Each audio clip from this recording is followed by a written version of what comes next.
In this unforgiving landscape of Sahel, a band of outlaws emerges, the Bandits of Sahel. They are not your typical bandits, they are a thorn in the side of the cruel and corrupt Jafar, who has strangled the region with an iron fist. A young man, Abdul, yearning for freedom, finds himself drawn into the resistance. Alongside a charismatic leader named Omar, the fiery Aisha, and a cast of unforgettable characters, Abdul embarks on a perilous quest to challenge Jafar's regime. This is a tale of courage, sacrifice, and the unwavering spirit of a people yearning for a better future. Bandits of Sahel, written and produced by Matroid Movies. Chapter 1. The relentless Saharan sun beat down on Abdul's back, turning his sweat into rivulets that carved salty tracks through the grime on his face. He gripped the worn handle of his hoe, its familiarity a small comfort in the vast emptiness that surrounded him. The endless rows of sorghum swayed rhythmically in the hot wind, whispering tales of resilience in a land where life clung stubbornly to existence. Abdul wasn't born a farmer. He yearned for the bustling marketplace in Timbuktu, a distant city he'd only heard stories about. Here, amidst the endless rows of crops, his dreams felt as parched as the cracked earth beneath his feet. Yet, he found a strange solace in the rhythm of his labor, the satisfaction of coaxing life from the unforgiving soil. A sudden shift in the wind brought with it a sound that sent a shiver down Abdul's spine, the low rumble of approaching hooves. He shaded his eyes with his calloused hand, squinting against the glare reflecting off the dunes. In the distance, a plume of dust rose like a sinister djinn from its bottle, growing larger with each passing moment. Fear, a familiar pang in his gut, tightened its grip on him. Not locusts, a plague they'd fought with tireless determination the previous season. This was worse. Much worse. Recognition dawned on his face as the dust cloud resolved into a terrifying picture. The unmistakable silhouettes of horsemen, cloaked in crimson robes that gleamed like dried blood in the harsh sunlight, identified them as the jinns of the Sahel. Notorious for their ruthless raids, these bandits were the embodiment of the desert's harshest nightmares. A wave of nausea washed over Abdul. Every tale he'd heard of their cruelty, of villages plundered and families torn apart, flooded his mind. Panic threatened to consume him, but a fierce protectiveness for his village flickered to life. He thought of his younger sister, Amina, her bright eyes filled with the same mischievous spirit that often landed them in trouble.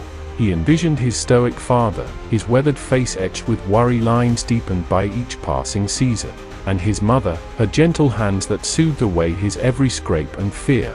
They wouldn't stand a chance against these merciless men. He scanned the horizon, his heart pounding a frantic rhythm against his ribs. Escape seemed futile. The jinns were known for their swiftness and they were already upon them. But then, he spotted it, a barely perceptible dip in the dunes, a natural depression in the landscape that could offer some semblance of cover. It was a long shot, but it was their only hope. Shouting a warning to the few other farmers scattered amongst the fields, Abdul launched himself towards the hollow, his legs pumping against the unforgiving sand. He could hear the chilling war cries of the jinns close behind, their voices a chorus of malevolent glee. Just as he thought his lungs would burst, he tumbled into the cool, comforting darkness of the depression. He lay there, gasping for air, the sand clinging to his sweat-soaked clothes. The rhythmic pounding of hooves grew steadily louder, then abruptly stopped. He peeked over the rim of his hiding place, his breath catching in his throat. The jinns were upon his village. Smoke rose from a burning hut, painting the sky an ominous black. His heart hammered against his ribs as he watched, helpless, as figures were dragged from their homes. His father, Amina, his mother. Tears welled up in his eyes, blurring his vision. A raw, primal scream threatened to erupt from his throat, but he forced it back down. This wasn't the time for despair. It was the time for action. As the jinns finished their brutal raid, vanishing as quickly as they had arrived, a cold fury settled over Abdul. The familiar yearning for a life beyond the farm was replaced by a singular, burning purpose. He would not let these monsters get away with their crimes. He would find a way to fight back. He would dismantle them, piece by piece, until they were nothing more than a whispered legend of terror, a cautionary tale for future generations. With newfound resolve hardening his gaze, Abdul rose from his hiding place. The setting sun cast long shadows across the ravaged village, painting a scene of despair. But amidst the ruins, a seed of defiance had been planted. The farm boy was gone, replaced by a warrior forged in the fires of betrayal. The sands of the Sahel had shifted, carrying Abdul towards a destiny he could never have imagined. Chapter 2. Grief. A thick and suffocating cloak wrapped itself around Abdul. The once vibrant village lay in ruins, the charred remains of homes smoldering like wounds on the scorched earth. The air hung heavy with the smell of smoke and the sickeningly sweet tang of spilled blood. He wandered through the wreckage, each step a fresh agony, searching for any sign of life. But there was none. The jinns had been thorough in their brutality. Despair threatened to engulf him, but then a flicker of movement caught his eye. Amina's favorite doll, a ragtag creation with mismatched buttons, 4 eyes and a lopsided smile, lay discarded in the dust. He scooped it up, the worn fabric rough against his calloused fingers. A surge of protectiveness, a fierce love for his lost family, propelled him forward. He wouldn't let their sacrifice be in vain.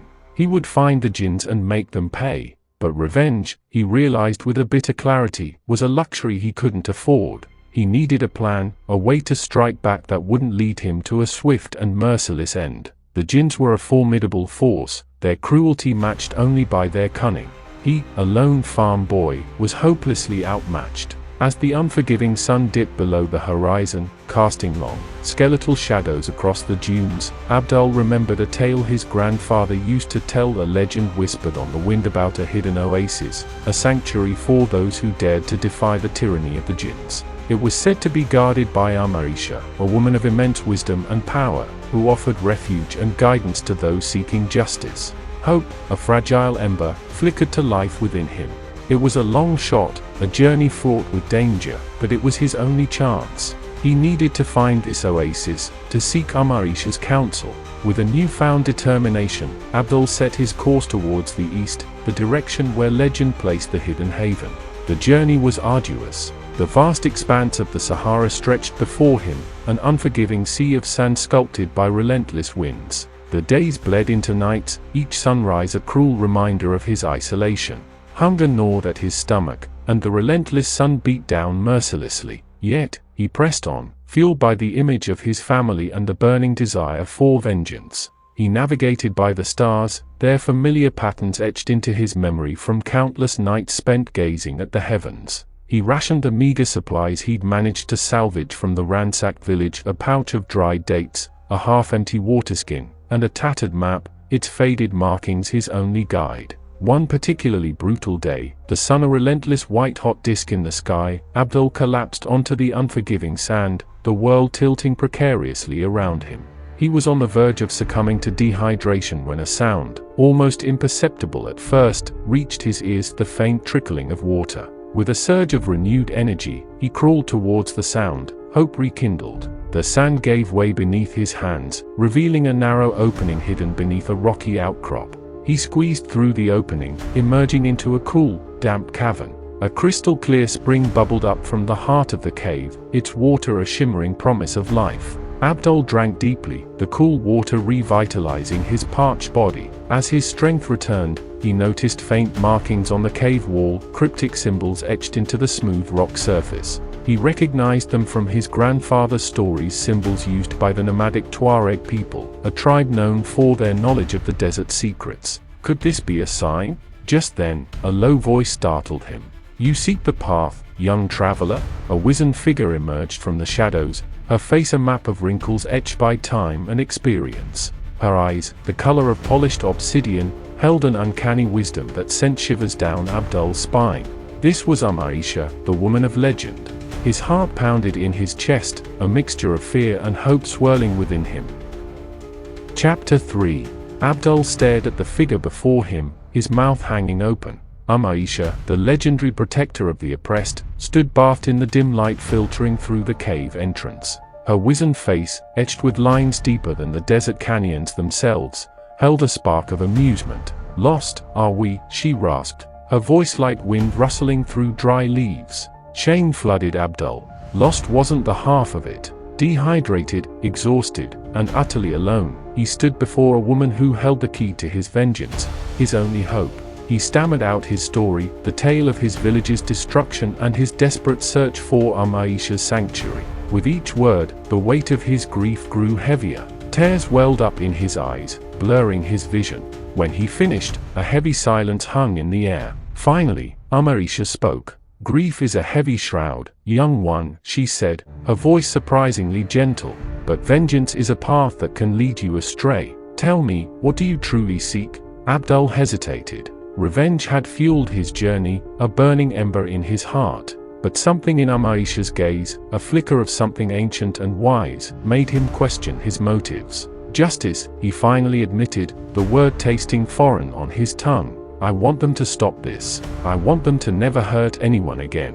A flicker of approval glinted in Aisha's eyes. "Justice, then," she repeated. "But true justice requires more than anger. It requires knowledge and cunning. The jinns are a powerful force, not easily defeated." Hope, a fragile blossom, bloomed in Abdul's chest. "Then what can I do? Who can help me?" Aisha smiled, a hint of mischief in her eyes. "This oasis," she gestured around her, "is a haven for those who fight for a better tomorrow. But it is also a training ground." She led him out of the cool cave and into the blinding desert sunlight. The scene that greeted him took his breath away. Nestled amidst the unforgiving dunes was a lush oasis, a vibrant tapestry of palm trees, shimmering water, and colorful flowers. But it wasn't just a paradise, it was a beehive of activity. Men and women, weathered and determined, honed their skills in a makeshift training ground. They sparred with wooden swords, their movements honed from years of experience. An old man, his beard as white as the sand, taught a group of young women how to track through the desert, following the whispers of the wind. This was no ordinary oasis. It was a resistance, a hidden rebel lion against the tyranny of the jinns. And Abdul, for the first time since his village's destruction, felt a flicker of warmth in his heart. He wasn't alone. "Here," Aisha said, pointing to a group practicing with bows and arrows, "you will learn to fight. You will learn the ways of the desert, how to survive and thrive in its unforgiving embrace. You will learn to be more than a farm boy, Abdul. You will become a warrior." A nervous excitement burst through Abdul. Learning to fight, to become part of this resistance, was a daunting prospect, but fear was overshadowed by a steely resolve. His journey had led him not just to a sanctuary, but to a purpose. He would honor his family's memory by becoming their champion, a protector of the innocent, a thorn in the side of the jinns. As he stepped into the training ground, the weight of his grief began to transform. It wouldn't disappear, but it would become something else, the driving force, a fire that would fuel his fight for justice. He raised his wooden sword, its weight unfamiliar yet strangely comforting. He was Abdul, the farm boy no more. He was a student of the desert, a warrior in the making, and a whisper on the wind that would soon become a roar. Chapter 4. The sun beat down on the training ground, turning the sand into a shimmering furnace. Sweat poured down Abdul's face, stinging his eyes as he parried a clumsy blow from his opponent. Omar, a grizzled warrior with a battle-scarred face and a booming laugh, was his trainer. His every move was a testament to years of experience, a whirlwind of feints and deadly strikes that left Abdul breathless and humbled. "Again!" Omar bellowed, his voice echoing across the oasis. Abdul gritted his teeth and raised his wooden sword, its weight feeling a little less foreign than before. Days had bled into weeks, and the once clumsy farm boy was slowly transforming. His muscles hardened under the relentless training regime, his reflexes sharpened by endless drills. But the physical transformation was only half the battle. Omar was more than just a master of weaponry, he was a teacher of desert lore. He instructed Abdul in the art of reading the wind, its direction a map to hidden watering holes and a warning of impending sandstorms. He taught him to decipher the language of the stars, their constellations guiding him through the treacherous desert nights. He learned to identify edible plants, their bitter leaves and gnarled roots, a source of sustenance where food was scarce. The oasis was a melting pot of fighters, each with their own story of loss and defiance. There was Aisha, a young woman with eyes that held the fierce spirit of a lioness, who wielded a curved dagger with lethal grace. There was Ahmed, a wiry former nomad, whose knowledge of desert tracks and shortcuts was invaluable. And there was Hakim, a grizzled ex-soldier with a sardonic wit and a keen eye for strategy. They sparred, strategized, and shared stories around crackling campfires under a sky shimmering with a million stars. Abdul learned from their experiences, their pain and resilience, weaving a tapestry of shared determination. They were a band of brothers and sisters, united by a common cause to bring an end to the jinn's reign of terror. One evening, as they huddled around the fire, Omar addressed the group. "The jinns are not just ruthless bandits," he explained, his voice low and serious. "They are pawns in a larger game, puppets controlled by a powerful merchant in Timbuktu. This merchant profits from the chaos they create, disrupting trade routes and driving up prices." A gasp rippled through the group. The revelation painted a grim picture. The jinns were not mere outlaws, they were a tool used by a shadowy manipulator to line his pockets. It meant their fight was not just against the jinns themselves, but against a powerful and well-connected enemy. "We can't just strike blindly," said Aisha, her voice hard with determination. "We need a plan, a way to hit them where it hurts." Abdul listened intently, his mind racing. He had come to the oasis seeking vengeance, but he was learning a different kind of strength, the strength of strategy, of unity. He was no longer just a farm boy seeking revenge. He was part of a resistance, a force that could disrupt the very foundation of the jinn's power. The fire crackled, casting flickering shadows on their faces. A new fire burned within Abdul too, not just the embers of grief, but the flames of purpose and hope. He wouldn't just fight the jinns, he would help dismantle the system that created them. He would be a thorn in the side of the merchant in Timbuktu, a whisper in the desert wind that would soon become a sandstorm of rebel lion. Chapter 5. Weeks turned into months, and the oasis became a second home to Abdul. His calloused hands, once used to till the soil, now wielded a sword with newfound confidence. He navigated the treacherous dunes with the instincts of a seasoned nomad, his body lean and hardened by relentless training. Yet, the fire of vengeance that had initially fueled him had tempered into a steely resolve, a strategic mind shaped by Omar's tutelage. One sweltering afternoon, while sharpening his blade, Abdul was summoned by Omar. A sense of urgency crackled in the air. Omar, his weathered face etched with uncharacteristic worry, unfolded a crude map drawn on a scrap of leather. "Word has reached us," he began, his voice grave. "A jinn's caravan, laden with plunder from a recent raid, is due to cross the Serpent's Spine, the treacherous mountain pass known for its unforgiving terrain and unpredictable weather." Aisha, who stood beside Omar, her eyes gleaming with a mix of apprehension and excitement, added, "This is our chance. A successful raid on this caravan could disrupt their operations, cripple their finances, and send a message that will reverberate through the desert." Abdul's heart pounded with anticipation. This was their first real mission, a test of their training, their unity, and their resolve.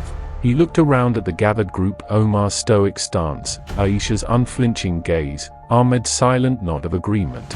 These weren't just his comrades, they were his family, forged in the crucible of shared loss and a common goal. Omar outlined the plan. They would split into two groups, Aisha, Ahmed, and Hakim, with their knowledge of the terrain and desert survival, would take a more circuitous route, flanking the jinn's caravan. Abdul, alongside Omar and a few other skilled fighters, would wait in ambush at a narrow gorge within the Serpent's Spine, a natural bottleneck where the bandits would be forced to slow down. The journey to the designated ambush point was fraught with danger. The unforgiving sun beat down mercilessly, and the wind whipped sand into their faces, blurring their vision. Abdul squinted, searching for any sign of the jinn's approach. Doubt flickered at the edges of his mind, but he pushed it down. He had trained for this chance to strike a blow against the very forces that had destroyed his life. Finally, a dust cloud appeared on the horizon, growing steadily larger with each passing moment. The jinn's caravan, a long line of heavily laden camels guarded by mounted bandits, lumbered into view. Abdul felt a surge of adrenaline course through him. This was it. Following the prearranged signal, a shrill whistle from Aisha's group echoing through the canyon, Omar roared, "For justice," and charged towards the approaching bandits. Abdul was right behind him, his sword flashing in the harsh sunlight. The ensuing battle was a whirlwind of sand and steel. The jinns, caught off guard, fought back with desperation. Abdul, fueled by a righteous fury and months of honed skills, fought with a ferocity that surprised even himself. He parried blows, landed strikes, and used the environment to his advantage, flanking bandits and creating openings for his comrades. The battle raged fiercely within the confines of the canyon. Dust filled the air, punctuated by the clash of steel and the terrified cries of the wounded. Omar, a whirlwind of deadly efficiency, cut a swathe through the enemy ranks. Aisha, a blur of lethal grace, disarmed opponents with pinpoint accuracy. Ahmed, his knowledge of the terrain allowing him to maneuver like a desert spirit, took down a guard tower overlooking the pass, sending a shower of arrows and chaos into the Jinn's formation. Slowly, but surely, the tide began to turn. The element of surprise, the strategic ambush, and the sheer ferocity of the resistance fighters proved too much for the Jinns. One by one, the bandits fell, their cries echoing through the canyon. Finally, with a victorious roar, Omar disarmed the last Jinn's leader, a hulking brute with a cruel glint in his eyes. The remaining bandits surrendered, their arrogance replaced by fear. As the dust settled, the sun casting long shadows across the blooded battlefield, Abdul surveyed the scene. Relief washed over him, a wave tinged with bittersweet victory. They had achieved their objective, disrupted the Jinn's operations, and sent a powerful message. But the cost was steep. 2 of their fighters lay dead, their faces forever etched in the memory of the survivors. Standing amidst the fallen, Abdul vowed to never forget the cost of freedom. He knew this was just one battle in a long war, but it was a war they were determined to win. Chapter 6. The aftermath of the battle at Serpent's Spine was somber. The fallen comrades, Rashid and Halima, were buried beneath a cairn of stones, their sacrifice a stark reminder of the war they had chosen. A heavy silence hung over the oasis, broken only by the mournful wail of the wind through the palm trees. Yet, beneath the grief, a flicker of defiance burned bright. The raid had been a success, a blow that sent shockwaves through the Jinn's organization. News of the ambush, embellished with whispers of a growing resistance, spread like wildfire across the desert trade routes. Villagers, previously cowed by the Jinn's brutality, started sharing stories of the fighters who dared to challenge their reign. One evening, as the group huddled around the campfire, a weathered traveler arrived at the oasis. He bore the insignia of a prominent merchant clan from Timbuktu, a symbol that usually filled Abdul with suspicion. But something about the man's weary eyes and hesitant demeanor instilled a sliver of cautious hope. The traveler introduced himself as Khalil, a representative of a faction within Timbuktu opposed to the merchant who funded the Jinns. "We heard of your actions at Serpent's Spine," he said, his voice low. "Your bravery has shaken the foundation of our city. We believe a different path is possible, a path free from the tyranny of the Jinns." Khalil proposed an alliance. He offered them information on the Jinn's movements, potential supply routes, and even the identity of the merchant who was their puppet master. In return, he sought their help to disrupt trade routes and destabilize the Jinn's operations, ultimately weakening the influence of their corrupt sponsor. The proposal sparked debate around the fire. Omar, ever cautious, warned against trusting outsiders. Aisha argued that any advantage they could gain against the Jinns was worth considering. Abdul found himself torn. His instincts screamed distrust, but a part of him recognized the potential for a strategic alliance. "We cannot trust them blindly," Omar finally declared. "But we can use this information. We will pick our targets, strike where it hurts both the Jinns and their puppet master, and maintain our autonomy." The group agreed. They would use Khalil's intel to their advantage, striking a precarious balance between newfound allies and unwavering vigilance. The weeks that followed were a whirlwind of activity. Using Khalil's information, they launched a series of targeted raids, disrupting Jinn's patrols and sabotaging key trade routes. The oasis buzzed with a newfound energy, a mixture of anticipation and trepidation. Abdul honed his skills further, learning the art of disguise and infiltration from Hakim, the ex-soldier. He learned to blend into the bustling marketplaces of desert towns, gathering information and planting seeds of rebel lion amongst the oppressed populace. One fateful mission led Abdul to Timbuktu itself. Disguised as a lowly merchant's assistant, he infiltrated a lavish gathering hosted by the very man financing the Jinns, the merchant named Jafar. Weaving through opulent halls, his heart pounded in his chest. This was the heart of the beast, the source of the suffering he and countless others had endured. He overheard a heated conversation between Jafar and Jinn's leader, a ruthless man known as the Red Viper. The conversation confirmed their worst fears. Jafar planned a large-scale assault on a peaceful trading town, aiming to plunder their resources and tighten his grip on the region. Escaping the opulent gathering under the cloak of darkness, Abdul returned to the oasis, a fire of urgency burning in his eyes. He relayed the information to Omar, his voice heavy with dread. Jafar's attack was imminent, and they had to act fast. A council of war was held under the starlit sky. The oasis, their sanctuary, wouldn't be enough this time. They had to take the fight to Jafar, to disrupt his plans and, if possible, strike a blow against the man himself. The plan was risky, a desperate gamble, but they had no other choice. As the first rays of dawn painted the desert sky a fiery orange, the resistance fighters, their faces etched with determination, embarked on their most audacious mission yet. The whispers of resistance were no longer whispers. They were the rising drums of war, echoing across the wind-swept sands of the Sahel, ready to challenge the very foundations of tyranny. Chapter 7. The desert wind whipped sand against Abdul's face as he and his comrades rode towards Timbuktu, a resolute silence hanging heavy in the air. Gone was the tentative hope of their alliance with Khalil. His intel had served its purpose, but trust was a fragile thing in the treacherous sands of the Sahel. Now, they faced Jafar and his jinns head-on, a desperate gamble to save the innocent town from the brutality they had endured. Omar, ever the strategist, had outlined a daring plan. They wouldn't attack the heavily fortified city itself. Instead, their target was the sprawling caravan, loaded with weapons and supplies, destined to fuel Jafar's assault. Disrupting the supply chain would cripple his attack and potentially sow discord within his ranks. The approach to Timbuktu was a tapestry of sun-baked dunes and scattered oases. Abdul, his heart pounding a frantic rhythm against his ribs, rode beside Aisha, her eyes narrowed in concentration. They were all acutely aware of the danger. Outnumbered and outmatched, they were relying on surprise and a healthy dose of desert cunning. As the sun dipped below the horizon, casting long, skeletal shadows across the dunes, Abdul spotted a plume of dust rising in the distance. It was the caravan, a lumbering serpent of camels guarded by a contingent of jinns. Omar signaled a halt, and the group dismounted, seeking cover behind a rocky outcrop. "Remember your training," Omar reminded them, his voice low and firm. "Precision and teamwork are key. We strike fast, disable their leadership, and create chaos. Once the caravan is in disarray, we melt back into the desert." With a silent nod, Abdul and his comrades took their positions. The air crackled with anticipation, the only sounds the rustling of wind and the pounding of their hearts. As the jinns drew closer, the signal was given.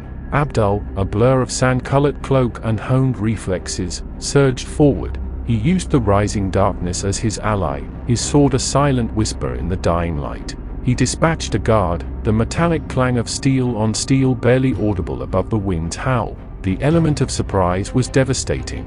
The jinns, caught off guard by the sudden attack, fell into disarray. Aisha, a whirlwind of deadly grace, disarmed opponents with pinpoint throws of her daggers. Ahmed, his desert skills on full display, infiltrated the caravan, cutting the tethers of startled camels, sending them stampeding in panicked confusion. Abdul fought with the ferocity of a cornered animal, his years of training culminating in this moment. He locked eyes with the Red Viper, the jinn's cruel leader, a sneer twisted on his face. Their blades met in a clash of sparks, a dance of death under the pale moonlight. The battle raged throughout the evening, a desperate struggle against overwhelming odds. But the resistance fighters, fueled by a desire for justice and the desperate plight of the innocent town, fought with an unmatched ferocity. One by one, the jinns fell, their cries echoing across the desert. Finally, with a roar of frustration, the Red Viper lunged at Abdul. Abdul parried the blow, his strength waning, sweat stinging his eyes. But a surge of adrenaline propelled him forward. With a swift counterattack, he disarmed the Viper, his blade held at the bandit leader's throat. The remaining jinns surrendered, their weapons clattering onto the sand. The battle was won, but at a cost. Hakim lay motionless, an arrow protruding from his chest. Grief threatened to engulf Abdul, but he forced it down, a fierce protectiveness rising within him for his remaining comrades. As dawn broke, painting the sky in hues of orange and pink, the remnants of the battle lay scattered across the dunes. The once proud caravan was in disarray, weapons and supplies strewn across the sand. They had achieved their objective, but the victory tasted bitter. Omar, his face etched with grief and a newfound resolve, surveyed the scene. "We mourn our fallen comrade," he declared, his voice hoarse. "But we honor his sacrifice by continuing our fight. We will deliver a message to Timbuktu, a message that will shake the foundations of Ja'far's power." With a heavy heart but unyielding determination, they gathered what supplies they could salvage from the destroyed caravan. Leaving a trail of disrupted plans and a fallen jinn's leader, they rode away, disappearing into the vast expanse of the desert. The legend of the resistance fighters, the whispers on the wind, had grown louder, bolder. The sands of the Sahel were no longer just unforgiving. They were a breeding ground for rebel lion, a storm brewing on the horizon, ready to challenge the tyrannies that had plagued the land for far too long. Chapter 8. The desert sun beat down mercilessly on Abdul as he and his comrades rode towards a small trading town nestled on the outskirts of Timbuktu. The remnants of the battle at the caravan still hung heavy on them, a mix of grief for Hakim and a steely determination to honor his sacrifice. Their mission this time wasn't one of bloodshed, but a gamble that hinged on subterfuge and audacious bravery. Omar, his weathered face etched with the lines of a life lived on the edge, outlined their plan. "Ja'far is likely in disarray after the caravan attack," he explained. "We will infiltrate the marketplace in Timbuktu, spread the news of our victory, and sow seeds of rebel lion amongst the people." Their success hinged on disguise. Abdul, with his sun-beaten skin and calloused hands, could easily blend in as a young merchant. Aisha, a fiery spirit momentarily masked by a demure veil, would play the part of a humble trader's wife. Ahmed, his desert knowledge invaluable, would pose as a wandering storyteller. As they approached the bustling marketplace of Timbuktu, a cacophony of sounds assaulted their senses. The air thrummed with the shouts of vendors, the rhythmic hammering of metal workers, and the excited chatter of bartering merchants. Abdul felt a nervous thrill course through him. This was the heart of Ja'far's domain, a den of corruption and fear. They dismounted, their desert attire replaced with simple robes and head coverings. Abdul, his heart pounding in his chest, adjusted the pack filled with scrolls he'd helped create, scrolls that detailed the resistance's victories, their fight for justice, and their promise of a better future. The marketplace was a labyrinth of narrow alleys and overflowing stalls. Abdul navigated the throngs of people, his eyes scanning the crowd for any sign of recognition. He felt a jolt of fear when his gaze landed on a group of heavily armed jinns patrolling the perimeter, their crimson robes a stark reminder of the danger they were in. They separated, each fulfilling their assigned roles. Abdul approached a group of men gathered around a storyteller, his voice weaving tales of faraway lands. Seizing his opportunity, Abdul cleared his throat and interjected, "And there are even tales closer to home, tales of brave warriors fighting for the freedom of the people."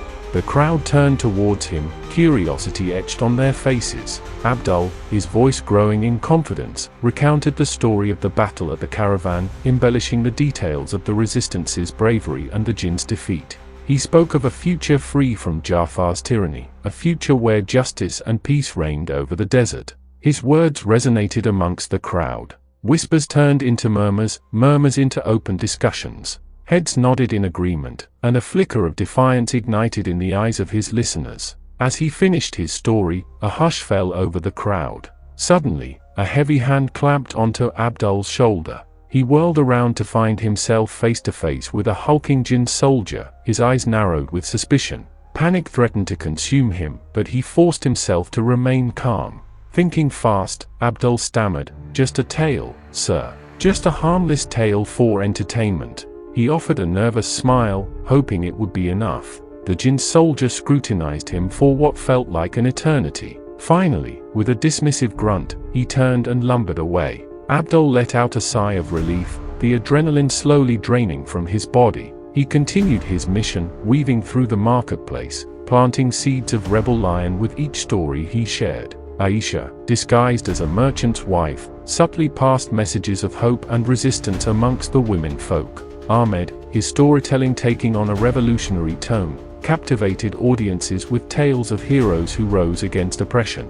By the time the call to prayer echoed through the marketplace, signaling the end of the day's business, Abdul and his comrades had successfully infiltrated the heart of Ja'far's domain. They hadn't drawn swords, they hadn't spilled blood, but they had ignited a spark. The whispers of resistance, carried on the wind and amplified in the crowded marketplace, had become a chorus of defiance, a threat to Ja'far's hold on power. As they made their escape from Timbuktu, the setting sun casting long shadows across the desert sands, Abdul felt a surge of hope. Their mission was far from over. The fight ahead would be long and arduous, but for the first time, he saw a flicker of a future where the whispers on the wind could become a deafening roar, a force that could sweep away the tyranny that had plagued the Sahel for far too long. The fight for justice had begun, not just in the isolated battles against the jinns. Chapter 9. News of the daring raid on the caravan and the audacious infiltration of Timbuktu marketplace spread like wildfire across the desert trade routes. Whispers of the resistance fighters, their courage and defiance, reached every corner of the Sahel. In the bustling marketplaces and quiet nomad camps, a flicker of hope ignited in the hearts of the oppressed. Back at the oasis, however, a tense silence hung heavy in the air. Omar, his brow furrowed in worry, addressed the group. Ja'far has tightened his grip on Timbuktu, he announced, his voice grim. Soldiers patrol the streets with renewed vigilance, searching for any sign of rebel lion. Aisha, a usually fiery spirit tempered by concern, added, "Our actions have rattled him, that much is clear, but we can't be certain of his next move. He might launch a brutal crackdown, or he might try to smoke us out of hiding." Abdul felt a cold knot of apprehension tighten in his stomach. He had witnessed Ja'far's ruthlessness firsthand. The man wouldn't hesitate to unleash his jinns on the innocent oasis if he thought it would crush the resistance. The days that followed were filled with a mixture of cautious optimism and nerve-wracking anticipation.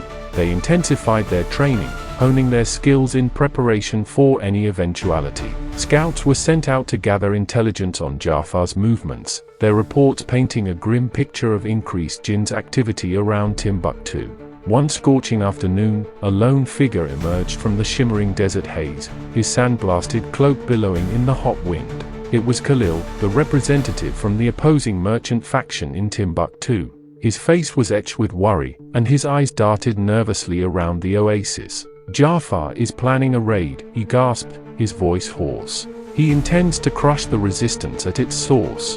He knows about this oasis, and he's sending his jinns to destroy it." A wave of shock and anger rippled through the group. The sanctuary they had built, the haven for those fighting for a better future, was about to be attacked. But amidst the fear, a steely resolve hardened in their eyes. They wouldn't surrender their home without a fight. Omar, his voice calm despite the dire situation, took charge. "We cannot defend against a full-scale jinns assault here," he declared. "We need to lure them out, away from the innocent people who rely on this oasis."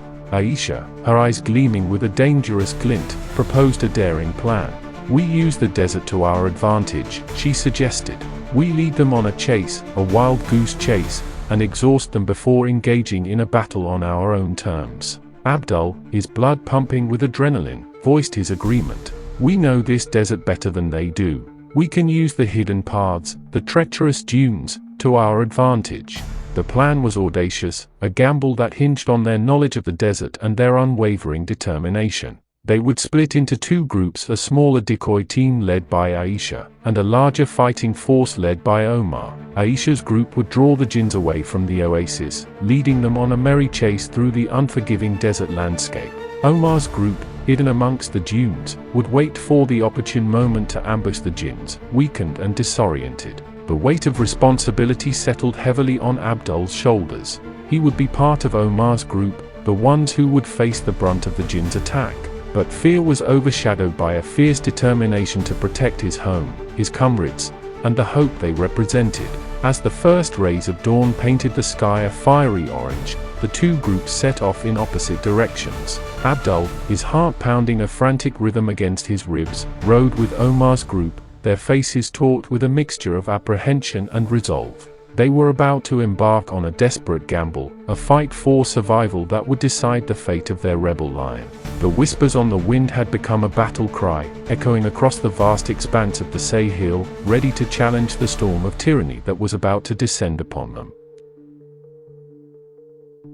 Chapter 10. The desert sun beat down mercilessly as Abdul rode with Omar's group, a knot of tension tightening in his stomach with every passing moment. The silence was broken only by the rhythmic clopping of hooves against the sand and the rasping breaths of the warriors. They were on a desperate mission to lure Ja'far's jinns away from the oasis and ambush them before they could unleash their wrath upon the innocent people who called it home. Hours bled into one another as they navigated the treacherous terrain, following a predetermined route that led through hidden canyons and across vast, sun-baked plains. They were ghosts in the landscape, their desert cloaks blending seamlessly with the endless expanse of sand. Every now and then, they would catch a glimpse of Aisha's decoy group in the distance, a plume of dust marking their path as they lured the jinns deeper into the heart of the desert. Finally, as the sun began its descent, casting long shadows across the dunes, Omar halted the group. They had reached their designated ambush point, a narrow pass between two towering rock formations, a natural bottleneck that would force the jinns to slow their advance. Disguised amongst the sand and scrub, their hearts pounding in unison, they waited.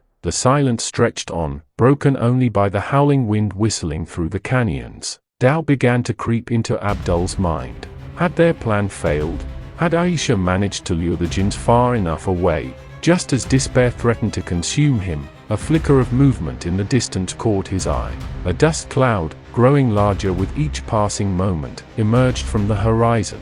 The jinns, a large contingent led by the hulking figure of the Red Viper himself, were approaching.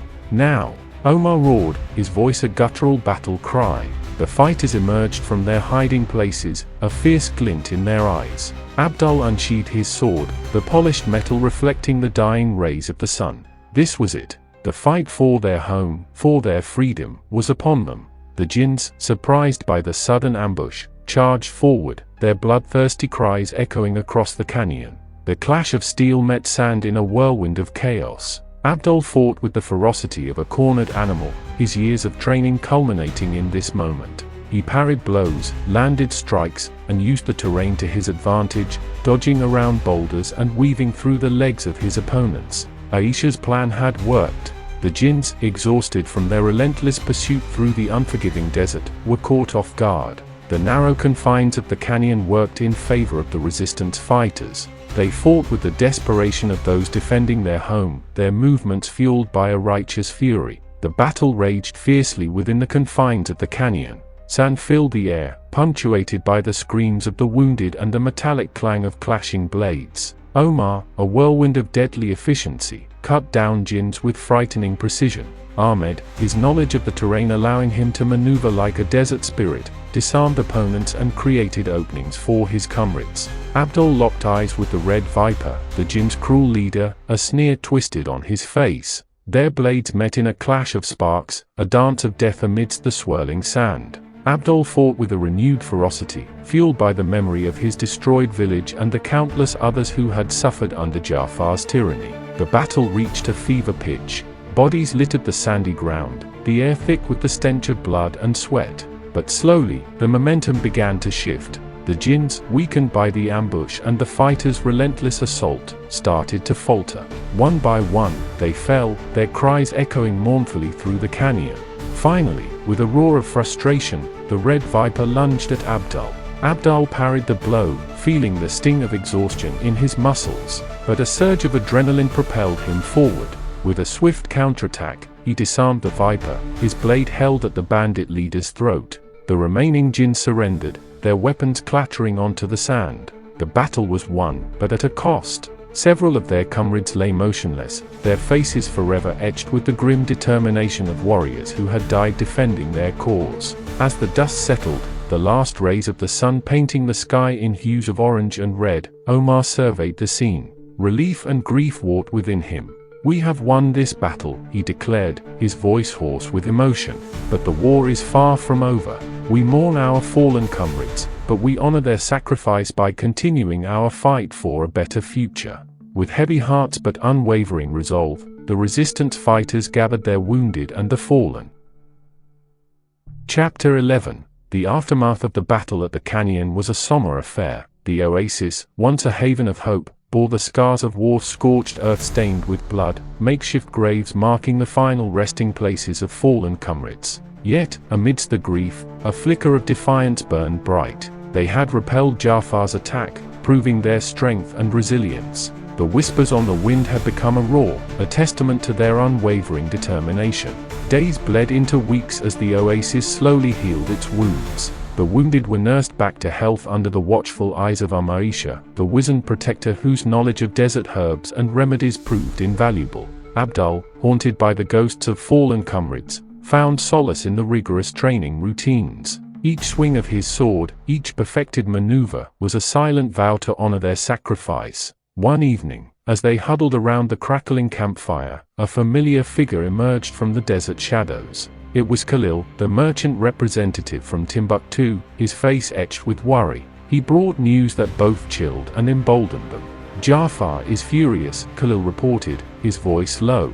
"The failed raid has humiliated him, and he's tightening his grip on the city. But whispers of your victory at the canyon have reached the ears of the people. A spark of rebel lion has ignited, a simmering discontent that threatens to boil over."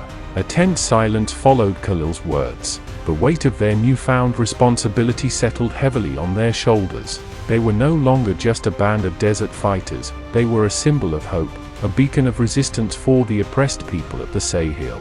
Omar, ever the strategist, addressed the group. "We cannot remain idle," he declared, his voice firm.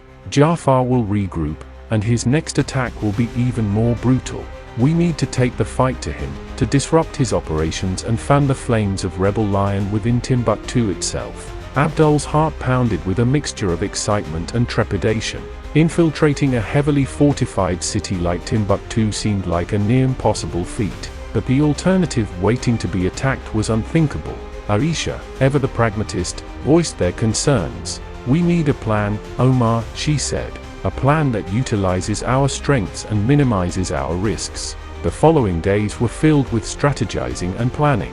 They meticulously studied maps smuggled by Khalil, pinpointing potential entry points and escape routes. Aisha, disguised as a traveling merchant, ventured into Timbuktu, gathering first-hand intelligence on Ja'far's movements and the growing unrest amongst the populace. Their plan was audacious, a desperate gamble that hinged on precision timing and flawless execution. A small team, led by Aisha, would infiltrate the city during a bustling market day, creating a diversion. While the city guards were occupied, Abdul and a team of skilled fighters would launch a daring raid on Ja'far's heavily guarded palace, aiming to steal incriminating documents that exposed his corrupt dealings. The night before the mission, a heavy silence hung over the oasis. The weight of their responsibility pressed down on them, but their resolve remained unshaken. They were fighting for a just cause, for a future free from tyranny. As the first rays of dawn painted the sky, they embarked on their most perilous mission yet, their hearts pounding with a mixture of fear and determination. They rode towards Timbuktu under the cloak of darkness, a silent and determined band of warriors on a collision course with a powerful and ruthless enemy. The whispers on the wind, once a faint murmur, had become a battle cry, echoing across the vast expanse of the Sahel, ready to challenge the very foundations of Ja'far's tyrannical rule. The fate of the rebel lion, the hopes of the oppressed, all rested on their shoulders as they rode towards the heart of the storm. Chapter 12. The relentless desert sun beat down on Timbuktu, its scorching rays turning the bustling marketplace into a furnace. The air thrummed with the cacophony of bartering merchants, shouting vendors, and the rhythmic hammering of metal workers. Abdul, disguised as a lowly laborer, his face obscured by a dusty scarf, felt a bead of sweat trickle down his temple. Every fiber of his being screamed caution, yet his heart pounded with a resolute determination. Aisha, her fiery spirit concealed beneath the demure demeanor of a merchant's wife, weaved through the throngs of people. Her mission was to create a diversion, a carefully orchestrated chaos that would draw the attention of the city guards away from their true objective. With a practiced ease, she spilled a basket of ripe fruits, sending a cascade of oranges and dates rolling across the dusty ground. As expected, pandemonium erupted. Shoppers scrambled to collect the fallen produce, their voices rising in a cacophony of outrage and amusement. City guards materialized from the crowd, attempting to restore order, their attention diverted from the perimeter. Seizing the opportunity, Abdul and his team, disguised as ordinary citizens, melted into the throng. They navigated the labyrinthine alleyways, their movements swift and silent. Their target, Ja'far's opulent palace, a symbol of his ill-gotten wealth and oppressive power. They reached the palace walls, their smooth surface a daunting obstacle. But Ahmed, the wiry former nomad, took the lead. With a practiced agility, he scaled the wall, using the rough-hewn stones as handholds and footholds. Once on top, he secured a rope ladder, allowing Abdul and the others to ascend swiftly and silently. Landing within the palace grounds, they found themselves amidst manicured gardens and ornate fountains. The air hung heavy with the scent of exotic flowers and a sense of decadent luxury. But their mission wasn't to admire the opulent surroundings. They slipped through open balconies, evading patrolling guards with the precision of desert phantoms. Their destination the treasury, a heavily guarded chamber rumored to house not just gold and jewels, but also incriminating documents that exposed Ja'far's corrupt dealings with slave traders and foreign powers. The chamber door was a masterpiece of craftsmanship, but for Abdul and Hakim, the ex-soldier with a knack for locks, it was just another obstacle to overcome. Working with practiced efficiency, Hakim picked the lock with a series of clicks and tumbles. The door creaked open, revealing a room overflowing with chests brimming with gold coins, sparkling jewels, and stacks of rolled parchment. Time was of the essence. Abdul swiftly scanned the documents, searching for anything that could be used as evidence against Ja'far. His eyes landed on a series of official-looking scrolls, their seals bearing the mark of a foreign power notorious for its brutal slave trade practices. These were the incriminating documents they needed. Suddenly, the sound of approaching footsteps shattered the silence. A guard, alerted by a stray noise, had stumbled upon them. With a swift movement, Abdul grabbed the scrolls, shoving them into his satchel. A fight was inevitable. The ensuing battle was a whirlwind of steel and desperate struggle. Abdul, fueled by adrenaline and the weight of their mission, fought with a ferocity that surprised even himself. He disarmed his opponent, the clang of metal echoing through the opulent chamber. But the commotion had attracted more guards. Realizing they were outnumbered, Abdul gave a prearranged signal, a sharp whistle that pierced the air. From the direction of the marketplace, a commotion erupted. Aisha, her mission of creating a diversion a resounding success, had led a group of disgruntled merchants in a mock riot, drawing a significant portion of the city guards away from the palace. Using the distraction, Abdul and his team fought their way back towards the exit, their movements a blur of desperate urgency. They descended the palace walls, adrenaline coursing through their veins, the weight of the stolen documents a tangible reminder of their success. Reuniting with Aisha and the others amidst the chaos of the marketplace, they melted back into the throng of people, their faces obscured by the dust and the growing pandemonium. The diversion had provided the perfect cover for their escape. They had infiltrated the heart of Ja'far's domain, stolen vital evidence, and sown the seeds of further rebel lion within the city walls. As they rode away from the city under the cloak of darkness, the distant glow of Timbuktu on the horizon flickering behind them, a sense of accomplishment, tinged with the lingering fear of pursuit, settled over the group. They had achieved the impossible, dealt a blow to the heart of Ja'far's regime. But the fight was far from over. The stolen documents were a weapon, a spark that could ignite a full-blown rebel lion. Chapter 13. The journey back to the oasis was fraught with tension. The stolen documents, tucked safely within Abdul's satchel, felt like live coals burning a hole through his cloak. They had defied the odds, infiltrated Ja'far's palace, and escaped with proof of his corruption. But the real test was yet to come. Days bled into weeks, anticipation hanging heavy in the air. Scouts reported increased jinns activity around Timbuktu, a response they expected. But the true gauge of their success remained a mystery. Had the stolen documents caused a stir? Had they sparked the rebel lion they so desperately yearned for? One scorching afternoon, a lone figure emerged from the shimmering desert haze, his sand-blasted cloak billowing in the hot wind. It was Khalil, his eyes wide with a mixture of fear and excitement. "There's unrest in Timbuktu," he gasped, his voice hoarse. "The scrolls. The news of Ja'far's dealings with the slavers has spread like wildfire. People are furious. Protests have erupted in the marketplace, and the city guards are struggling to maintain control. A wave of relief and exhilaration washed over Abdul and his comrades. Their daring raid had paid off. The whispers on the wind, fueled by the undeniable evidence, had morphed into a storm of rebel lion. The oasis, once a haven of solitude, now buzzed with a newfound energy. People who had previously kept their heads bowed and voices silent joined the cause, their faces etched with a newfound determination. Omar, his voice ringing with pride, addressed the group. "The fight is no longer ours alone," he declared. "The people of Timbuktu have risen against Ja'far's tyranny. We must act now, before he crushes the rebel lion in its infancy." Aisha, a glint of steel in her eyes, proposed a bold strategy. "We can support the uprising from within," she suggested. "With the help of our network of contacts in Timbuktu, we can smuggle weapons and supplies to the rebels, train them in basic combat, and help them strategize against Ja'far's forces." Abdul, his heart pounding with a mixture of fear and excitement, voiced his agreement. "We can't just sit back and let the people of Timbuktu fight alone. We are the spark that ignited this fire, now we must fan the flames of rebel lion." The plan was audacious, fraught with danger, but there was no other option. They decided to split into smaller groups, each tasked with a specific mission: smuggling supplies, coordinating with rebel leaders, and training the newly formed resistance fighters. Abdul found himself leading a group tasked with training the rebels. Days were spent honing their swordsmanship, practicing archery, and devising guerrilla warfare tactics. Nights were filled with hushed whispers, stories of oppression and rebel lion echoing around crackling campfires. Weeks turned into months, the tension in Timbuktu steadily rising.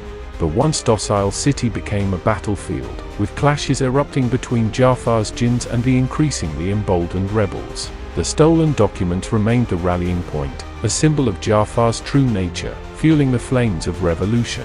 One day, a whisper reached the oasis: urgent, desperate. Ja'far, in a desperate bid to crush the rebel lion, was planning a brutal public execution of several prominent rebel leaders. The message was clear: a decisive blow was needed, a strike that would cripple Ja'far's forces and bolster the spirits of the rebel lion. Omar, his face grim, addressed the group. "We cannot stand by and watch innocent people die," he declared. "We launch a full-scale attack on Timbuktu. We liberate the city and deliver a message that will resonate across the Sahel: the reign of Ja'far is over." A hush fell over the gathered fighters. This was a fight they couldn't avoid, a fight for the very future of the Sahel. The whispers on the wind had become a storm, a thunderous roar that threatened to topple the walls of tyranny. Fear mingled with a burning determination in their eyes. They were no longer just a band of desert fighters, they were the embodiment of a rebel lion, a force that would change the course of their lives forever. The following chapter, bathed in the blood and fire of a full-scale rebel lion, would decide the fate of Ja'far, the fate of Timbuktu, and the fate of a people yearning for freedom. The whispers on the wind had become a deafening roar, a storm that would echo across the vast expanse of the Sahel, ready to rewrite the narrative of their lives. Chapter 14. The full moon cast an ethereal glow over the desert landscape as Abdul and his comrades, disguised in the inky shadows, crept towards the fortified walls of Timbuktu. The air thrummed with nervous anticipation, a stark contrast to the usual cacophony of the bustling marketplace. Tonight, the city was a tinderbox, primed for a violent clash. Their mission was audacious: the direct assault on Ja'far's palace, timed to coincide with a coordinated uprising by the rebel forces within the city. The stolen documents, symbols of Ja'far's corruption, would be displayed in the city square, a rallying point for the oppressed masses. Under the cover of darkness, they scaled the city walls using grappling hooks and rope ladders, their movements swift and silent. Years of desert training honed their senses, allowing them to navigate the treacherous terrain with practiced ease. Once inside the city, chaos reigned supreme. Streets echoed with the sounds of clashing steel and desperate shouts. Rebels, armed with scavenged weapons and fueled by a righteous fury, engaged Ja'far's jinns in a fierce battle. The rebels, empowered by the training received at the oasis, fought with a newfound confidence, their movements coordinated and deadly. Abdul, his heart a frantic drum against his ribs, led his team towards the palace, a looming silhouette in the moonlit night. They fought their way through narrow alleyways, dodging desperate civilians seeking refuge and the relentless onslaught of jinns patrolling the streets. The palace gates were heavily guarded, but the element of surprise was on their side. A diversionary attack by Aisha's group, a well-timed explosion that rocked the eastern wall, momentarily stunned the guards. Seizing the opportunity, Abdul and his team stormed the gates, a wave of sand-colored fury crashing against the crimson-clad jinns. The ensuing battle within the palace grounds was a brutal ballet of steel and screams. Abdul, his movements fueled by years of pent-up anger, fought with the ferocity of a cornered animal. He disarmed opponents, parried blows, and used his agility to maneuver around the heavily armored jinns. Inside the palace, they fought their way towards Ja'far's opulent chambers, the scent of wealth and power hanging heavy in the air. Finally, they burst through the ornate doors, only to find the chamber empty. Ja'far, a coward at heart, had fled the city, leaving his jinns to fight a losing battle. Disappointment threatened to consume Abdul, but it was short-lived. Emerging onto the balcony overlooking the city square, he was met with a sight that filled him with a surge of pride. The square was a sea of people, a unified mass of rebels and civilians, their voices raised in a chorus of defiance. Aisha, atop a makeshift platform, held aloft the stolen documents, their contents illuminated by flickering torches. The tide of the battle had turned. With Ja'far gone, the jinns, their morale shattered, began to surrender or flee. The rebels, emboldened by their victory, pursued them relentlessly. Cheers erupted from the crowd, a wave of euphoria washing over the city. Timbuktu was free. The following days were a blur of jubilant celebrations and somber remembrances. The fallen heroes, both from the Oasis and the rebel ranks, were laid to rest with deep respect. The stolen documents were publicly displayed, a stark reminder of Ja'far's tyranny. Omar, hailed as a liberator, addressed the city from the steps of the palace. He spoke of a new era, one built on justice and equality. A provisional council was formed, tasked with establishing a just and fair government. As the dust settled on the rebel lion, Abdul stood atop the city walls, gazing out at the endless expanse of the desert bathed in the golden glow of the setting sun. The whispers on the wind, once a faint murmur of discontent, had become a deafening roar of revolution that had swept away the tyrannical reign of Ja'far. The fight was far from over. Rebuilding a nation was a daunting task. But for now, a sense of accomplishment and a flicker of hope for a brighter future warmed Abdul's heart. The fight for freedom had only just begun, but the sands of the Sahel, once stained with oppression, now held the promise of a new dawn. Chapter 15.